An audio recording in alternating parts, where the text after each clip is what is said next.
12th supplementary எக்ஸாமுக்கான scan காப்பியை என்னைக்கு அரசு தேர்வு இயக்கம் ரிலீஸ் பண்ணுவாங்க அப்படின்னா நெக்ஸ்ட் வீக் 11th இல்லைன்னா 12th அன்னைக்கு ரிலீஸ் பண்ணுவாங்க.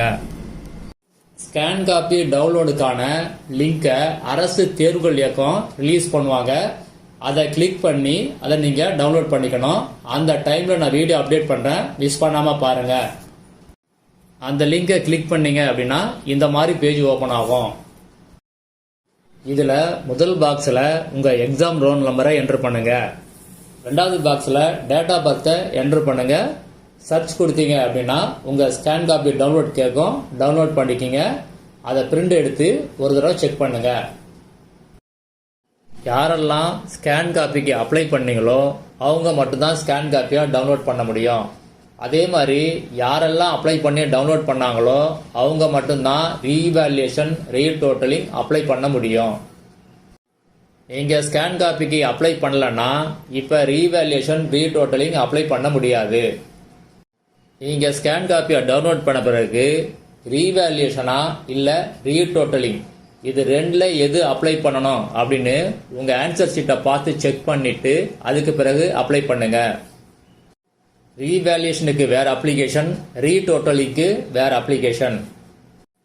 நீங்கள் மாற்றி பண்ணினீங்க அப்படின்னா உங்களுக்கு மார்க் எதுவும் சேஞ்ச் ஆகாது. அதனால் உங்கள் ஆன்சர் ஷீட்டை செக் பண்ணிவிட்டு ரீவேல்யூஷனா ரீடோட்டலிங்கா அப்படின்னு கன்ஃபார்மாக டிசைட் பண்ணுங்கள்.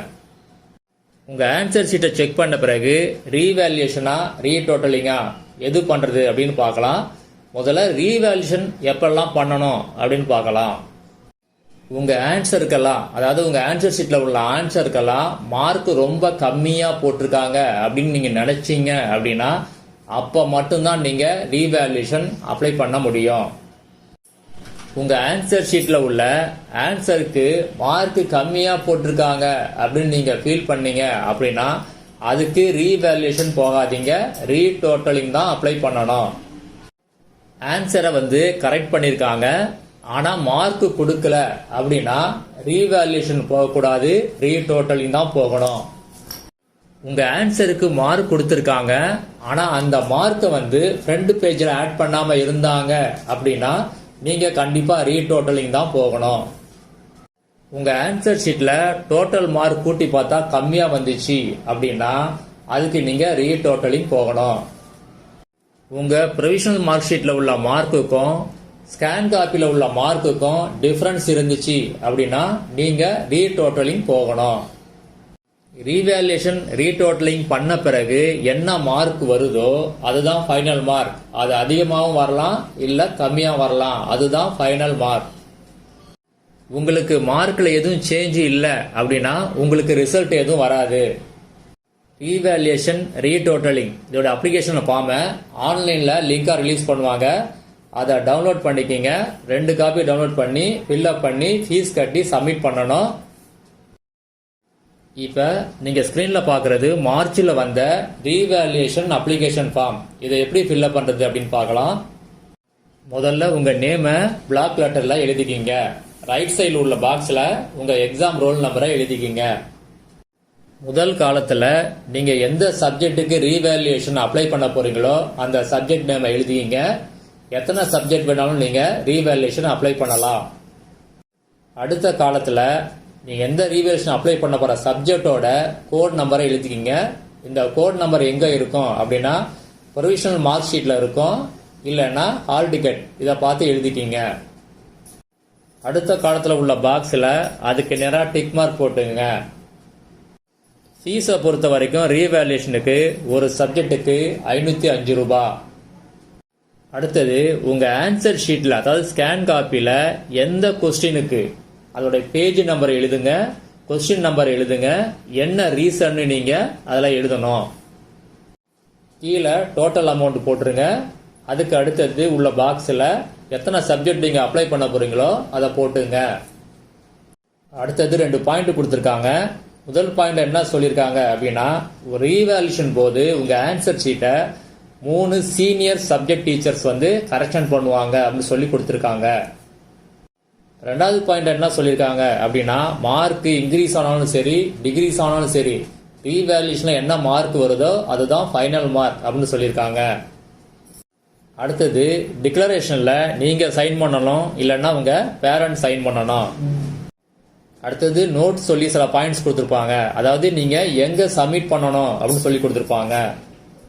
எல்லாரும் எங்கே சப்மிட் பண்ணணும் அப்படின்னா, மாவட்ட அரசு தேர்வுகள் உதவி இயக்குனர் ஆஃபீஸ், அதாவது district office of assistant director of government examination, இங்கே தான் நீங்கள் போய் சப்மிட் பண்ணணும். சில டிஸ்ட்ரிக்ட்ல, அதாவது தென்காசி, ராணிப்பேட்டை, திருப்பத்தூர், கள்ளக்குறிச்சி, செங்கல்பட்டு, மயிலாடுதுறை, இங்க உள்ளவங்க மட்டும் எங்க பண்ணணும் அப்படின்னா, மாவட்ட முதன்மை கல்வி அலுவலர் ஆபீஸ், அதாவது டிஸ்ட்ரிக்ட் சீஃப் எஜுகேஷனல் ஆபீஸ், இங்க போய் நீங்க சப்மிட் பண்ணணும். இந்த ஆபீஸ் உங்களுக்கு எங்க இருக்குன்னு தெரியல அப்படின்னா, உங்க வீட்டுக்கு பக்கத்துல உள்ள ஸ்கூல்ல போய் கேட்டு பார்த்தீங்கன்னா அவங்க கண்டிப்பா சொல்லுவாங்க. அங்க போய் நீங்க இந்த அப்ளிகேஷனை சப்மிட் பண்ணணும். வேற எக்ஸாம் சென்டர்லயோ வேற எங்கேயோ போய் சப்மிட் பண்ண கூடாது. இப்ப நீங்க ஸ்கிரீன்ல பாக்குறது ரீடோட்டலிங், இதுக்கான அப்ளிகேஷன் ஃபார்ம் மார்ச்ல வந்தது. எப்படி ஃபில்அப் பண்றதுன்னு பார்க்கலாம். முதல்ல உங்க நேமை எழுதிக்கிங்க. ரைட் சைடு கார்னர்ல உள்ள பாக்ஸ்ல எக்ஸாம் ரோல் நம்பரை எழுதிக்கிங்க. முதல் காலத்துல நேம் ஆஃப் தி சப்ஜெக்ட், எந்த சப்ஜெக்ட் ரீடோட்டலிங் அப்ளை பண்ண போறீங்களோ அந்த சப்ஜெக்ட் நேமை எழுதிக்கிங்க. அடுத்த காலத்துல சப்ஜெக்ட் கோட், அதாவது நீங்க அப்ளை பண்ண போற சப்ஜெக்டுக்கான கோட் நம்பரை எழுதிக்கிங்க. ஏற்கனவே சொன்னது போல ப்ரொவிஷனல் மார்க் ஷீட் இல்லாட்டினா ஹால் டிக்கெட்டை பார்த்து எழுதிக்கிங்க. அடுத்த காலத்தில் உள்ள பாக்ஸில் அந்த சப்ஜெக்டுக்கு நேராக டிக் பண்ணிக்கிங்க. அடுத்த காலத்தில் அமௌண்ட்டை ஃபில்அப் பண்ணிங்க. அதாவது ரீடோட்டலிங்க்கு எவ்வளவு அப்படின்னா, ஒரு சப்ஜெக்ட்டுக்கு 205 ரூபாய், பயாலஜி சப்ஜெக்ட்டுக்கு மட்டும் 305 ரூபாய். உங்கள் ப்ரொவிஷனல் மார்க் ஷீட்டில் உள்ள டோட்டல் மார்க்குக்கும் ஸ்கேன் காப்பியில் உள்ள டோட்டல் மார்க்குக்கும் டிஃப்ரென்ஸ் இருந்துச்சு, இதுதான் உங்கள் ப்ராப்ளம் அப்படின்னா, நீங்கள் அடுத்த காலத்தில் உள்ள அந்த பாக்ஸை டிக் பண்ணுங்க. அப்படி இல்லாமல் டோட்டல் மார்க்கில் மிஸ்டேக் இருந்துச்சு அப்படின்னா அடுத்த காலத்தில் உள்ள பாக்ஸில் டிக் பண்ணுங்க. அப்படி இல்லாமல் வேற ரீசன் இருந்துச்சு அப்படின்னா பேஜ் நம்பரை போடுங்க, கொஸ்டின் நம்பரை போடுங்க. அடுத்தது கீழே டோட்டல் அமௌண்ட்டை எழுதிடுங்க.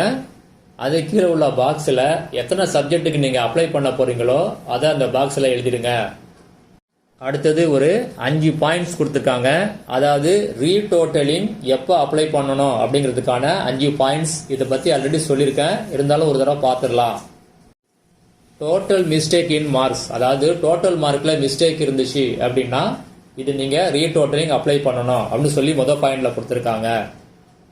ரெண்டாவது பாயிண்ட் என்ன சொல்லியிருக்காங்க அப்படின்னா, ஆன்சரை கரெக்ட் பண்ணியிருக்காங்க ஆனால் மார்க் கொடுக்கல அப்படின்னா ரீடோட்டலிங் அப்ளை பண்ணணும். மூணாவது பாயிண்ட் என்ன சொல்லியிருக்காங்க அப்படின்னா, மார்க் கொடுத்துருக்காங்க ஆனால் ஃப்ரண்ட் பேஜில் அதை ஆட் பண்ணலை அப்படின்னா ரீடோட்டலிங் நீங்கள் அப்ளை பண்ணணும். நாலாவது பாயிண்ட் என்ன சொல்லியிருக்காங்க அப்படின்னா, உங்கள் ஆன்சரை கரெக்ட் பண்ணாமல் இருந்தாங்க அப்படின்னா ரீடோட்டலிங் அப்ளை பண்ணணும். அஞ்சாவது பாயிண்ட் என்ன சொல்லியிருக்காங்க அப்படின்னா, மார்க் டிஃபரன்ஸ் இருந்துச்சு டோட்டல் மார்க்கில், அதாவது உங்கள் ப்ரொவிஷனல் மார்க்ஸில் உள்ள டோட்டல் மார்க்கும் ஸ்கேன் காப்பியில் உள்ள டோட்டல் மார்க்கும் சேஞ்சாக இருந்துச்சு அப்படின்னா நீங்கள் ரீடோட்டலிங் அப்ளை பண்ணணும். டிக்ளரேஷனில் நீங்கள் சைன் பண்ணணும், இல்லாட்டினா உங்கள் பேரண்ட் சைன் பண்ணணும். அடுத்தது நோட் சொல்லி கொடுத்துருக்காங்க. அதில் என்ன கொடுத்துருக்காங்க அப்படின்னா, ஏற்கனவே சொன்னது பாரு, நீங்கள் எங்கே சப்மிட் பண்ணணும் அப்படின்னு சொல்லி கொடுத்துருக்காங்க.